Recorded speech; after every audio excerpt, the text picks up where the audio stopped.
I knew I was a troublemaker when I walked into a room and I wasn't scared of anyone.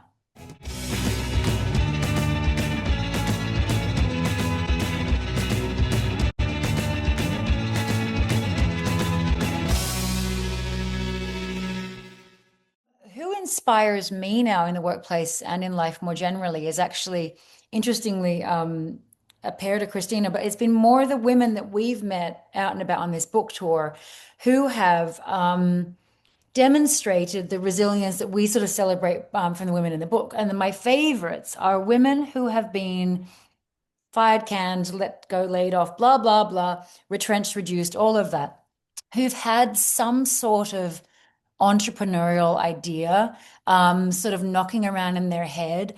And they've kind of gone and maybe can't, we all have financial considerations. We've got to pay the rent and all the things we have to do.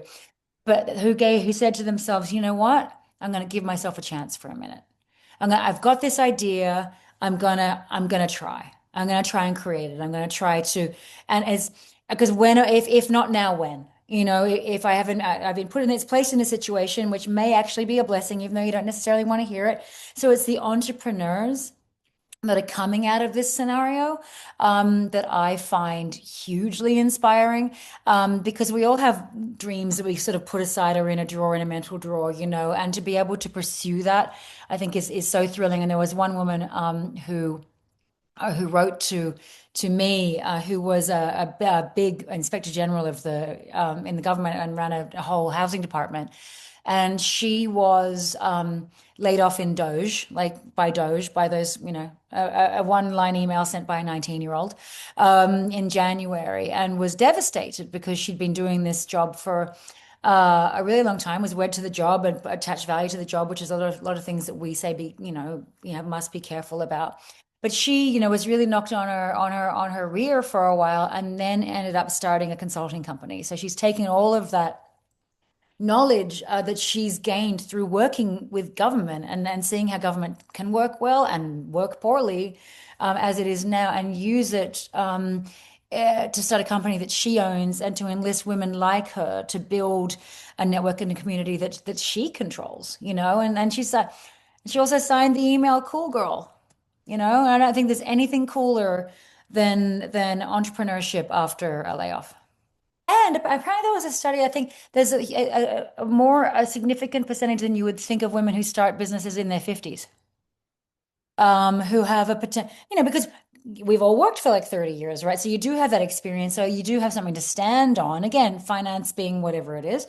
But I guess it does give women maybe a little more confidence to take a swing at that, being like, okay, well, I did something else. I could go do that again, or I've learned from doing that thing, for that amount of time that maybe I can take a step out on my own.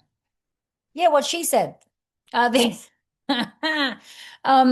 no, I'd say yes. I mean, it will come as no surprise that my most recent struggle or trouble came from getting fired, and it's not, my struggle came less from attachment, thankfully, like Kristina was saying, but like to the job, and I knew what my value was in the workplace. I knew what I could contribute. I knew that I stood on that. Thank God that helped me a lot. But no, it's the circumstantial stuff. It is the money that's not coming in, the money that you have to pay out in order to live in the United States, the amount of money that I had to spend on healthcare all of a sudden, and all these things I had to navigate that made me who, as an ostensible successful lady, TM, feel vulnerable. And it made me very angry on behalf of people that had less resources than me. And I was like, why is it this way? Why are people not protected here better?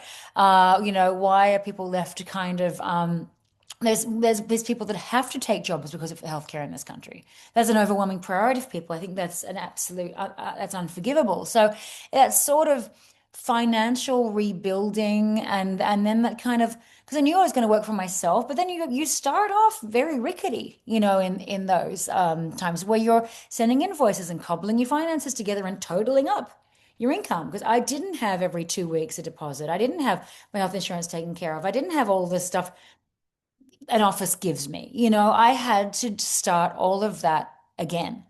Um, But and conversely on that, because I was, was sort of fired towards the end of COVID, at least I've been at home and doing that on my own anyway.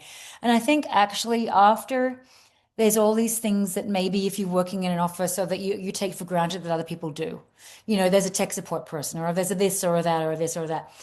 When you get thrown on your back in the first place and you have to start dealing with these things, or you have to, we're like, oh, I used to get an Uber, maybe I should get the subway, because all of those things. There is, and we do talk about this in the book quite a bit, especially in the money part. There is pride that comes from managing the smaller things in your life in terms of your finances. There's pride in, oh, I handled that bill today, or I got money knocked off my cable bill today, or I paid attention at the grocery store today. So something that can come from struggle or trouble or vulnerability, when you have a minute to drill down on it, it can give you power in those moments when initially that power has been taken away from you. What advice we or I would give to women and girls? It's been interesting because we've had mothers and daughters come to a lot of our signings, and a lot of the moms have brought their daughters because they're like, she needs to know that this is probably going to happen in life and this isn't going to be the worst thing. So she should read this book. Or we've had people saying, we want to give this to college kids. We had a dad and his two daughters come to those sort of things. So I feel like it's sort of in both, and obviously the mother had earned all this awareness that her daughter was only just starting to understand. Um, but as fast as you can gain perspective on the world around you, and as fast as you can build your own value and you can make your own things. So you're not deriving, and especially for the babies, deriving your value from your phone or whatever, BS is out there in the world. The sooner that you can remember that the core of you and your what you know and your skills and your enthusiasm and your personality are enough, and they will place you in the right place, socially or in the workforce or any of that the core of you, don't lose that, and listen to yourself. Oftentimes, and we come from fashion, the tip of the spear of the place where you want to go to all these different universes to be validated, right? But oftentimes you also have to remember, especially in the workplace, because this is what this is about, but like listen to where you feel comfortable or where you're less comfortable. You've got to keep in your chest, if that makes sense. And there's so many times when we've all been in rooms where we're like, ugh, why am I here? You know what I mean? And so the earlier you learn that, the earlier you learn to trust your instincts, and stand on your own. And of course, we get our heads turning, and kids will always do that. But remember that everything you learn and build, in your job and your friends and your family doesn't go away if your circumstances change. So I think that that's the key thing, and that works in your workplace, and it works walking down the street. Okay, I knew I was a troublemaker when I walked into a room and I wasn't scared of anyone. I don't think I've seen her be afraid, but I've definitely seen, when something's unjust or, when Laura gets like visibly upset if things, aren't fair. And I think that we've met a lot of people recently who have had unfair things happen to them. And, I think Laura rallies like, for people who maybe don't necessarily have the voice or the confidence, like she can kind of, help kind of shake them a bit to say, this is, good. And you have to sort of, get out of the expectation that everything's just going to sort of, merrily roll along. But I don't think I've ever seen her afraid. I think she just gets sometimes frustrated when things aren't fair. Like I was doing well. So I did prove out her theory that everything was going to be okay. You know what I mean? But look, I mean, this is what's so crazy about this whole book was born from Kristina getting fired, from her wigging out about it, and from me being like, F this, we're really good at what we do. Let's show everyone.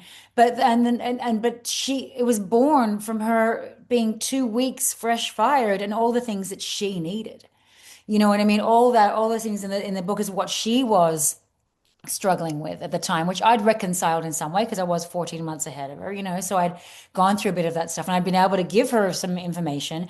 But she was like, and that because Christina's very really great at packaging stuff and being like, okay, this is, if I need this, surely someone else will, and let's put it this way. You know what I mean? Where I'm more the billboard of like, yeah, we're awesome, and everyone, and I'm the culture changer, kind of like, this is, I would have shift this whole thing. And then Christina's like, okay, this is how we shift this whole thing.